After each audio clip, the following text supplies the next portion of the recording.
দিখৰ মাছ ল'ব নেকি? পুৱাই চাইকেলৰ কেৰিয়াৰত মাছ লৈ আহিছে এজন অসমীয়া যুৱকে। মাছ লাগিব নেকি? মাছ দাদা, মাছ লাগিব নেকি? জিয়া কাৱৈ মাছ, দিখৰ মাছ দাদা। দেওবাৰ বুলি অলপ দেৰিলৈকে শুম বুলি ভাবিছিলো যদিও মাছ বেপাৰীৰ চিঞৰত টোপনি ভাগিল।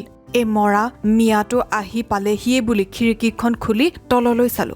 এয়া কি? চাইকেলৰ কেৰিয়াৰত মাছৰ টৌটো লৈ এটা ধুনীয়া ডেকা ল'ৰা। ৰিভকৰ টি চাৰ্ট, নীলা ৰঙৰ জিন্স, ভৰিৰ জোতাযোৰো খাদিমৰ, টুপি এটাও পিন্ধি আছে। এক ছেকেণ্ডো দেৰি নকৰি তললৈ নামি গলো। অৰা, তুমি কোন হে? তোমাকতো আগতে দেখা নাই।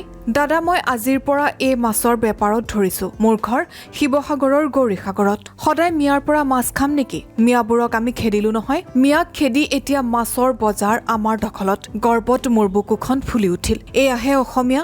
দিয়া জিয়া কাৱৈ মাছ 1 কেজি দিয়া। ল'ৰাটোৱে মাছ জুখি থাকোতেই সুধিলো, বঢ়িয়া। তোমাৰ নামটো? দাদা, মোৰ নাম চিৰঞ্জীৱ দত্ত। দুজন অসমীয়া যুৱকে পুৱাই ডাষ্টবিনত থকা জাবৰ ঠেলাত উঠাই আছে। বাইকখন লৈ ওলালো। বোলো বেলতলা বজাৰলৈকে যাওঁ। গেট পায়েই দেখিলো দুটা ল'ৰাই আমাৰ চৌহদৰ ডাষ্টবিনটোৰ পৰা ঠেলা এখনত জাবৰবোৰ ভৰাই আছে। ল'ৰা দুটা দেখি ৰৈ গলো। সুন্দৰ চেহেৰাৰ। এটাই পিন্ধি থকা টি চাৰ্টৰ টেগটো চালো, এলেন চলি। আৰে কি কাৰবাৰ? মনৰ খুধুৱনি ৰখাব নোৱাৰি সুধিয়েই দিলো, হৰা, তোমালোক কোন হে? আগতেতো দেখা নাই। দাদা, মোৰ নাম ডিজেন শৰ্মা।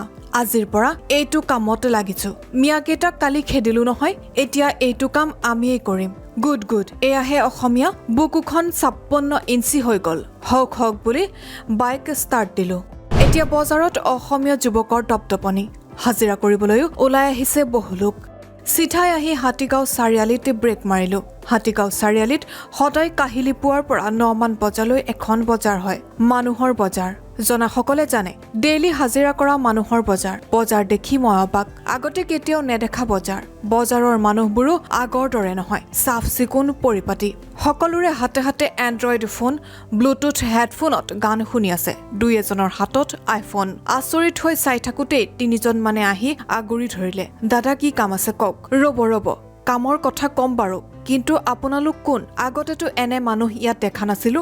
এজনে বোলে, দাদা, মোৰ নাম বিশৃংখল চলিহা। ইজনে বোলে, দাদা, মোৰ নাম অনন্ত গগৈ। এজনে কলে, মোৰ নাম কৃষ্ণজিৎ নাথ। আমি মিয়াক খেদিলো নহয়, এতিয়া এই বজাৰ আমাৰ দখলত। গুড। মই বাকৰুদ্ধ। এয়াই আমাৰ অসমীয়া। শেহতীয়া পৰিস্থিতিক লৈ এগৰাকী জ্যেষ্ঠ সাংবাদিকে প্ৰকাশ কৰা মনৰ কথা এয়া। তেওঁ লগতে লিখিছে, কোনে কয় অসমীয়া অকামিলা? কোনে কয় অসমীয়া উগ্ৰ জাতীয়তাবাদী নেতাই জেলৰ পৰা ওলায়েই মুখ্যমন্ত্ৰীৰ চেম্বাৰত সোমায়? কোনে কয় জাতি ৰক্ষাৰ বৰ শ্লোগান দিয়া জাতীয়তাবাদী নেতাৰ বিয়াত কোনো কেবিনেট মন্ত্ৰীয়ে 7 লাখ টকা দিয়ে? এয়া অসমীয়াৰ বিৰুদ্ধে অপপ্ৰচাৰ। News desk report, NZNews।